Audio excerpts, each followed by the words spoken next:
You know, it's funny how much can be packed into just one day in one town. And that's exactly what we're going to do today. We're zooming right in on Hastings, Minnesota to really take a look at a single date, Friday, January 16th. Just listen to this. Wow. You can almost feel that, right? That crisp, biting air coming right off the river. It really just sets the scene, especially when you know there's snow and wind on the way. It drops you right there, in the heart of Hastings. So, let's do this. We're going to look at this one day from two different angles. First, what's happening right now, the weather. And then we're going to peel back the layers and see what happened on this exact day way back in history.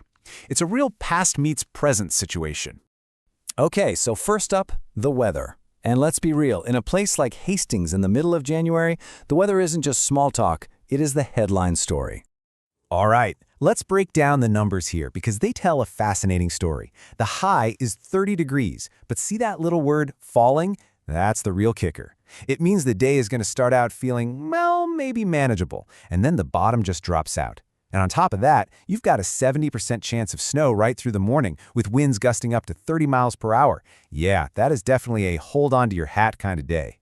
So here's how the day plays out. You wake up, it's snowing. Temps are hanging around 30. Okay, seems like a typical winter morning. But then the afternoon hits, and that is the plot twist. The temperature just dives all the way down into the teens.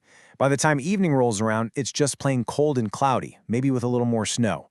The big takeaway here? This is a day of serious, dramatic change. Okay, so if you're actually in Hastings on a day like this, how do you even deal with that? You can't just wing it. You absolutely need a plan.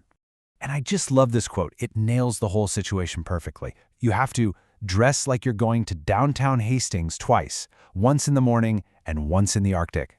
I mean, how great is that? It's not one outfit for one day. It's like you need two separate wardrobes for two totally different trips.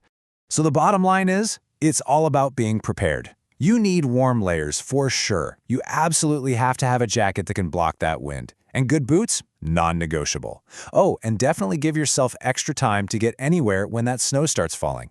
It's not just about staying warm, it's about outsmarting the weather. All right, so we've got a really good handle on what the day feels like in Hastings. But a date on the calendar is so much more than just the forecast, right? It's like this little box that holds all these other stories from the past. So, what happens if we pry that box open and look back in time on this exact day? Okay, let's do it. We are officially opening up the January 16th time capsule. Let's see what kind of cool stuff is hiding inside. Wow, check out the variety here.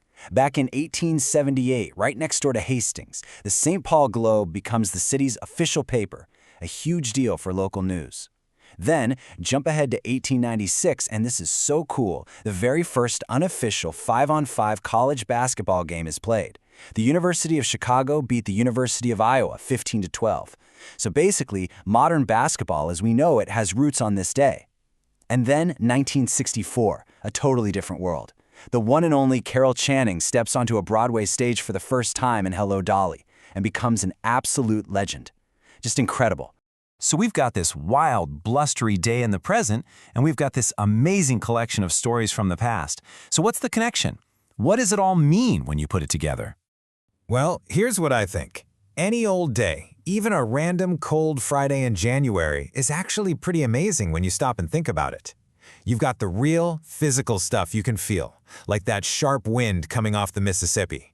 But at the exact same time, you're standing on all these invisible layers of history, of culture, of sport, of everything that's happened on that exact date before you.